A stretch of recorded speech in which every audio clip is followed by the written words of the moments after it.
La traçabilité, en s'assurant que tous ceux qui ont participé à la prise de décision sont retraçables. 2.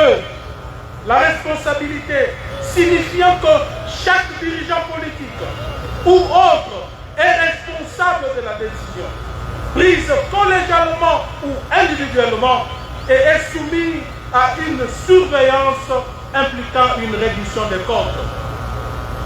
3. La transparence dans la gestion, c'est-à-dire l'obligation de rendre compte au peuple congolais.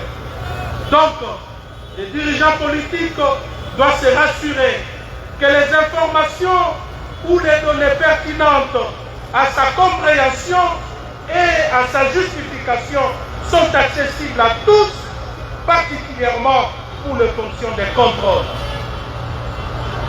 4. L'équité, en rassurant que toute décision prise par l'autorité étatique doit tenir compte des intérêts de la nation et de tous les citoyens sans discrimination ni incrimination. Enfin, l'indépendance, en s'assurant qu'aucun motif ou intérêt caché n'a été pris en compte ou en considération lors de la prise de décision. L'Alliance pour le changement prévoit des mécanismes intelligents de lutte contre les antivaleurs. Je cite les injustices, la corruption, le trafic d'influence, l'impunité, les détournements des deniers publics, les crimes de guerre, les crimes économiques, j'en passe. Pour mieux les éradiquer, l'Alliance pour le changement voudrait appliquer avec rigueur toutes les lois y afférentes. 2. Éduquer les populations. 3. Recourir à la répression judiciaire ou à la sanction. 4. Faire participer le peuple, toutes les couches confondues, au processus de prise de décision. 5. Enfin, promouvoir le principe d'évaluation, des contrôles et de sanctions. L'Alliance pour le changement entend promouvoir la pratique de la bonne gouvernance à travers les mécanismes politiques ci-après. Nous en avons 2. 1. L'éducation civique, citoyenne et politique des populations jeunes et adultes. 2.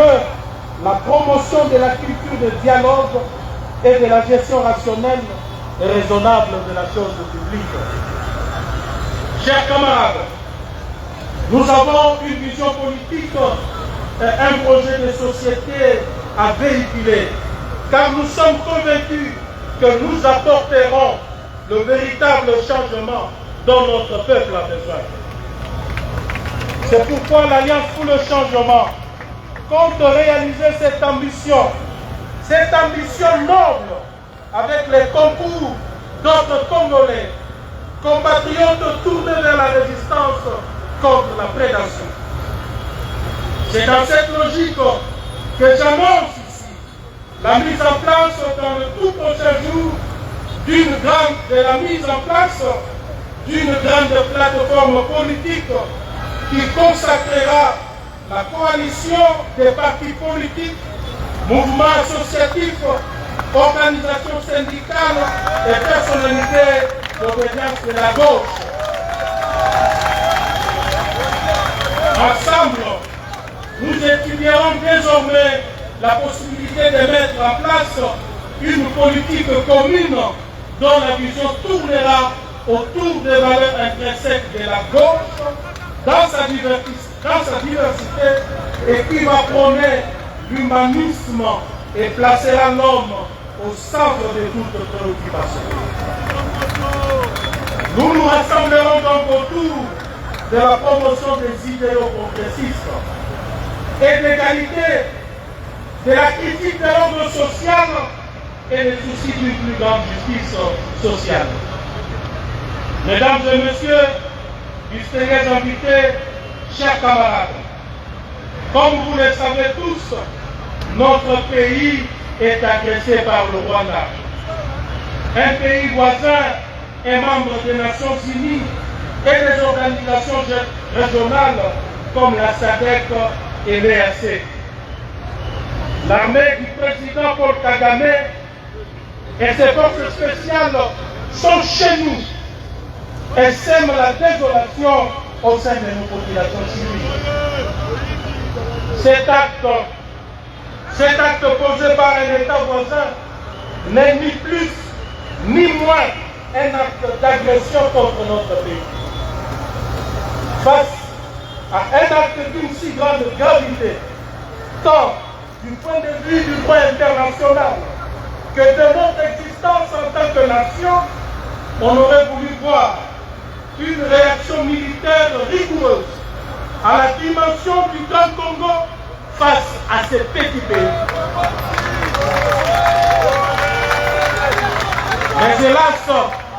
Mais hélas, nous assistons à des choses dignes d'un film hollywoodien.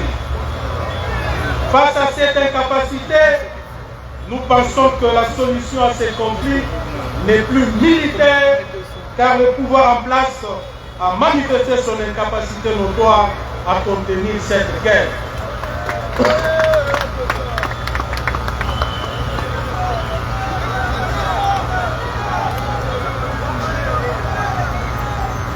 Il est temps, chers camarades, il est temps de sortir de son orgueil et vite remplacer les processus de Nairobi et de Luanda qui ont démontré leurs limites. Le processus de Nairobi a échoué à travers le ralliement de tous les groupes armés au pouvoir de Kinshasa, et celui de Luanda a échoué par le refus du président rwandais à signer un accord de paix avec son homologue congolais et le désistement du président angolais Joao Lourenço. Pour nous, il faut envisager deux nouveaux processus, à savoir le processus de Lomé, en référence au nouveau médiateur, le président Faure Gnassingbé, qui pourra régir les négociations directes entre la République démocratique du Congo et le Rwanda afin d'obtenir un cessez-le-feu durable devant aboutir à la signature d'un accord de paix et au retrait des troupes rwandaises sur les sols congolais, et le processus interne qui devra mettre autour d'une table toutes les parties prenantes, notamment la coalition au pouvoir.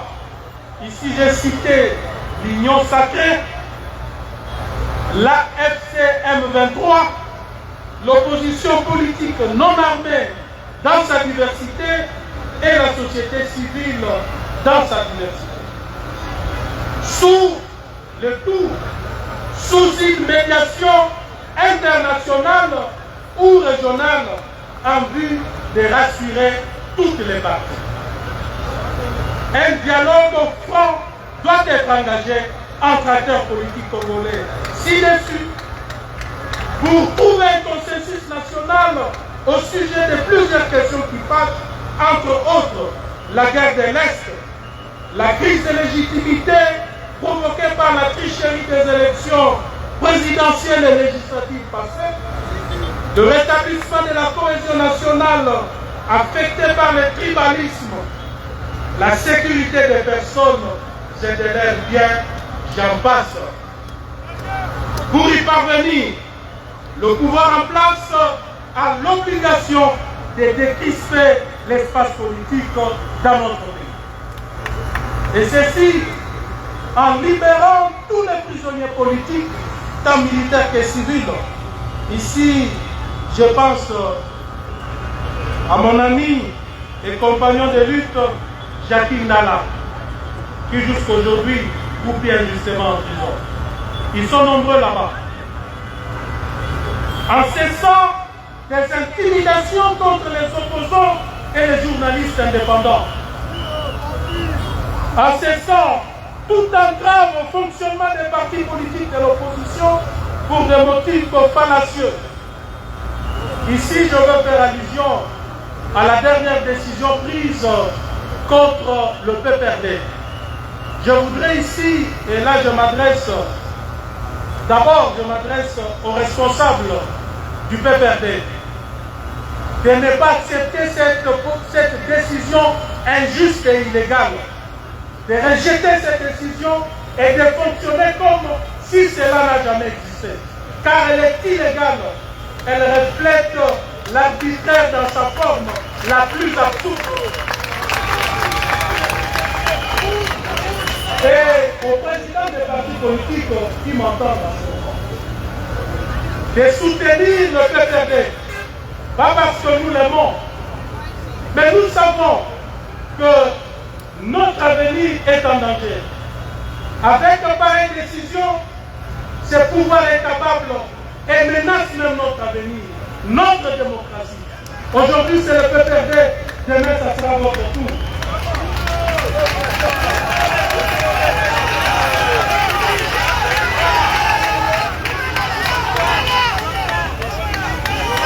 La décrispation politique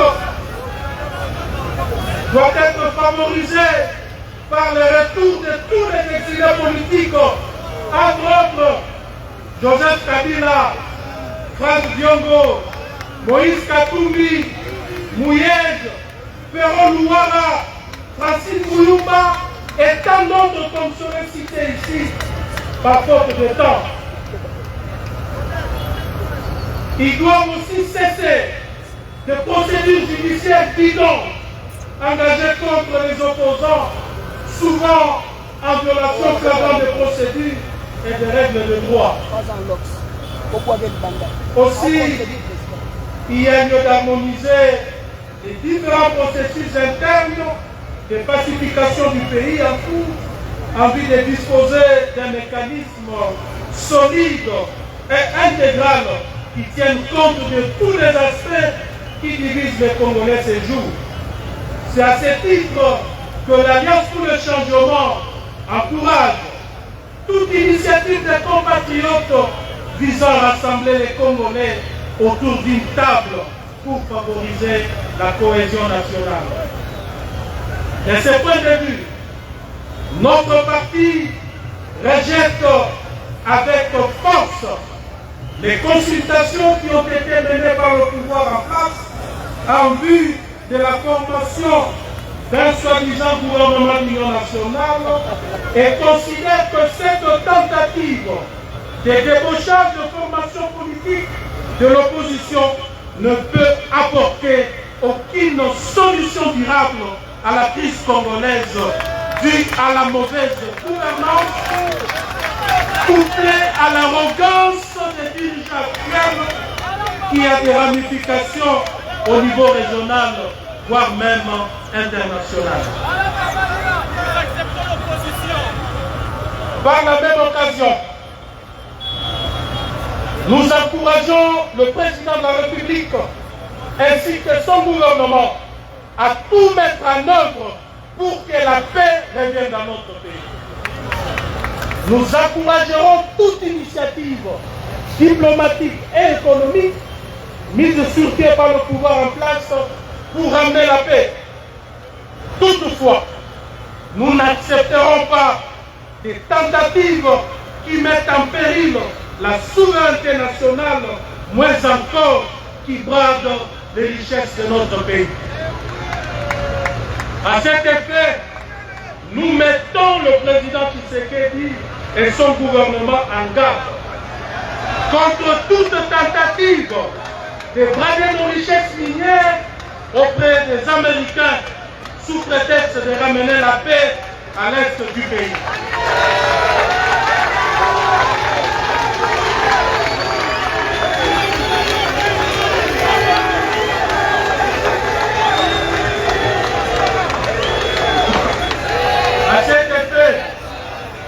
À cet effet, nous mettons le président Félix Tshisekedi et son gouvernement en garde contre toute tentative de brader nos richesses minières auprès des Américains sous prétexte de ramener la paix à l'est de notre pays. Nous visons Nous disons aux Américains que l'incapacité du régime de Kinshasa à sécuriser les Congolais n'est pas due au manque de moyens, mais plutôt à la mauvaise gouvernance, la corruption, la concussion, les détournements des deniers publics. Chers Américains, ces gens qui viennent signer des contrats avec vous détournent même l'argent destiné à l'achat des armes et des munitions, voire même l'argent destiné au paiement des maîtres soldes de nos vaillants soldats engagés sur le terrain des hostilités. Nous demandons aux Américains, nous demandons aux États-Unis d'Amérique qui est un État respectueux des principes en matière de bonne gouvernance et de la démocratie, de pouvoir réexaminer la question sur ces projets de contrats et de se rassurer que l'argent issu de ces contrats ne pourra pas enrichir des individus au détriment du peuple congolais, à l'instar du contrat chinois de triste mémoire. Quant à nous, nous nous réserverons de tous les droits que nous reconnaît la Constitution de la RDC pour nous opposer à un projet qui ne visera pas l'intérêt de notre peuple. Mesdames et messieurs, distingués invités, chers camarades, aujourd'hui, alors que nous célébrons nos 3 années de lutte, nous devons nous rappeler que notre combat ne fait que commencer. Nous avons encore des montagnes à gravir, des injustices à combattre et des cœurs à toucher. Mais ensemble, unis dans notre diversité, nous sommes capables de tout. Nous devons continuer à nous battre pour la liberté, pour la justice, pour un Congo où chaque citoyen peut vivre sans crainte. Nous devons continuer à rêver d'un avenir où nos enfants pourront grandir dans la paix et la prospérité. Alors, lèvons-nous ensemble, main dans la main, cœur à cœur, faisons entendre notre voix, faisons briller notre lumière, car ensemble, nous sommes l'Alliance pour le changement et rien ne pourra nous arrêter. Que vive l'Alliance pour le changement, que vive la paix en République démocratique du Congo, demain sera meilleur.